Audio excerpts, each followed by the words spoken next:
So নতুন ভিডিওতে আপনাদেরকে স্বাগত জানাচ্ছি। নিশ্চয়ই আপনারা প্রত্যেকে ভালো আছেন।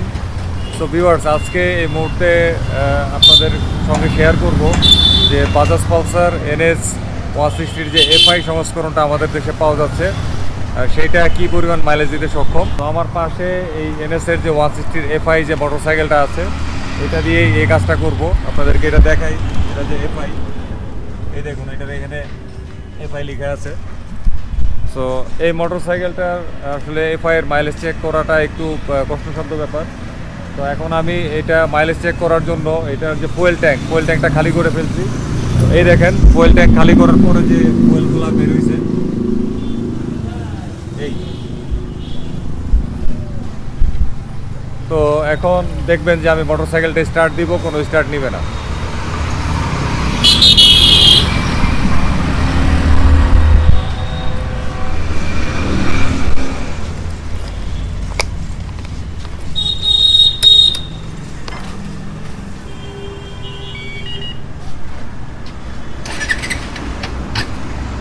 একবার ট্রাই করলাম,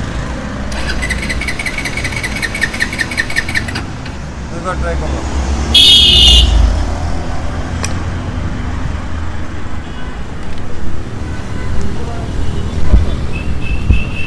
তো আপনাদেরকে নিশ্চয়ই বোঝাইতে পারছি যে বর্তমানে ফুয়েল ট্যাঙ্কে এমন পরিমাণে কোনো ফুয়েল নাই যেটা দিয়ে মোটরসাইকেলটা স্টার্ট নিতে পারে। সো এখন আমি যেটা করব, ফুয়েল ট্যাঙ্কের মধ্যে ঠিক 1 লিটার পরিমাণে অকটেন নিব, তারপরে এটা দিয়ে দেখবো যে কত কিলোমিটার যায়। তো চলুন আমরা তাহলে অকটেনটা সংগ্রহ করি। তো অকটেনটা সংগ্রহ করবো হলো আমার যে মাইলেজ টেস্টের বোতলটা, সেটা দিয়ে আমি মাপবো। তো আমার মাইলেজ টেস্টের বোতলের মধ্যে সর্বোচ্চ 300 ml অকটেন নেয়। তো এখন আমি তাহলে আমার মাইলেজ টেস্টের বোতল দিয়ে 3 বার করে 300, 300, 300, 900 ml ঢালবো, এরপরে 100 ml ঢালবো। এভাবে আমি 1000 ml বা 1 লিটার ফুয়েল মিল করবো।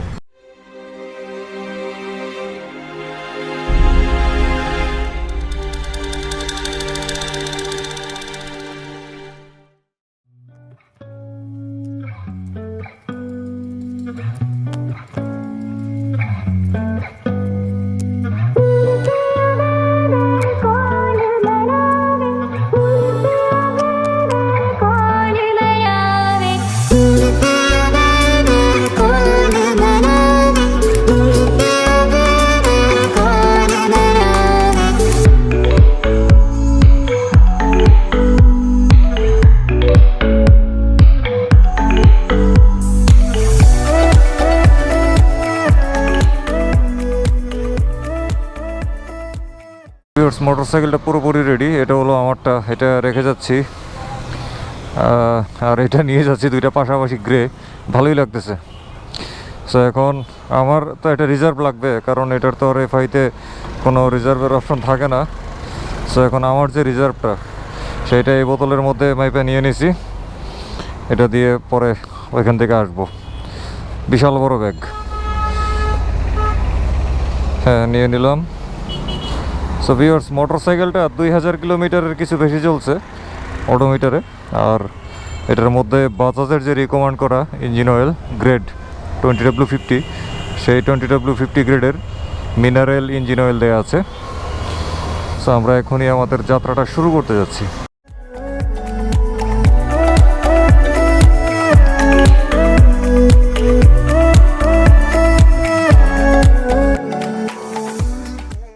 হ্যাঁ, স্টার্ট দিয়ে দিছি, স্টার্ট নিছে।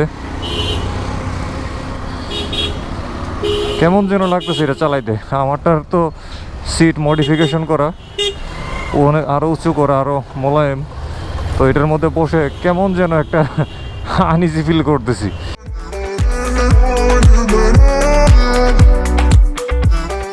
ও শিট, আরেকটা জিনিস দেখাইতেই তো আপনাদেরকে ভুলে গেছি।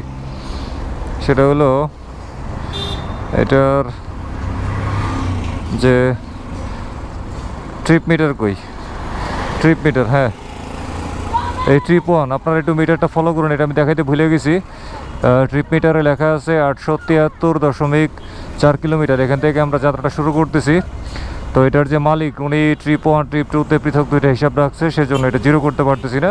তো আমরা হিসাবটা রাখতেছি এই ট্রিপ 1-এর 873.4 কিলোমিটার থেকে। চলুন শুরু করি।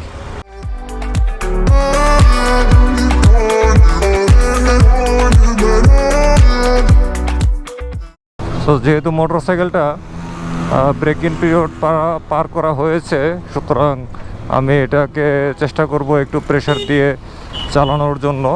এবং আমি এখন তো আছি ঢাকা সিটির ভেতরে, আমি আস্তে আস্তে চলে যাচ্ছি ঢাকা আরিচা মহাসড়কের দিকে, মানে গাবতলী আমিনবাজার হয়ে তারপরে ওই অংশটাতে যাব। তো এতে করে দেখা যাবে যে আমি সিটি এবং হাইওয়ে মিলিয়ে মাইলেজের একটা এভারেজ একটা ক্লিয়ার একটা আইডিয়া পেয়ে যাব।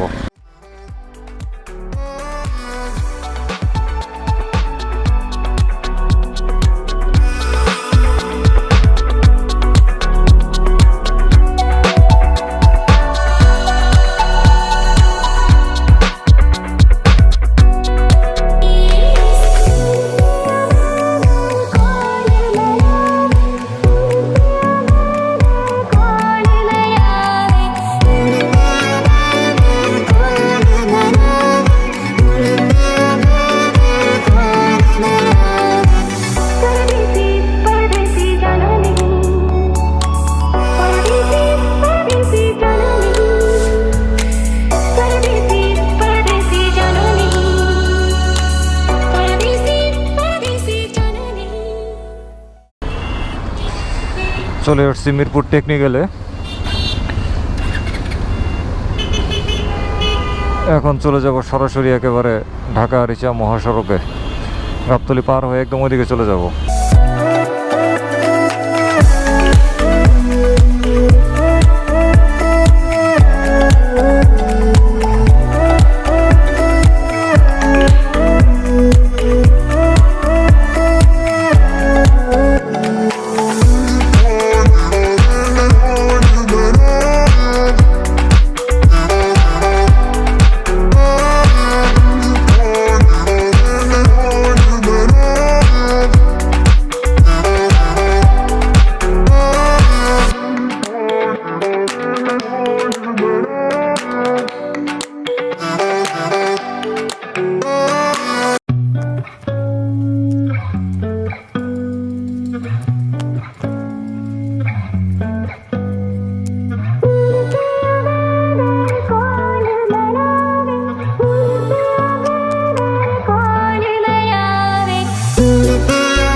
মোটরসাইকেলের ফুয়েল একেবারে শেষের পথে, তো এটা আসলে কয়েকবার ধাক্কা দিচ্ছে।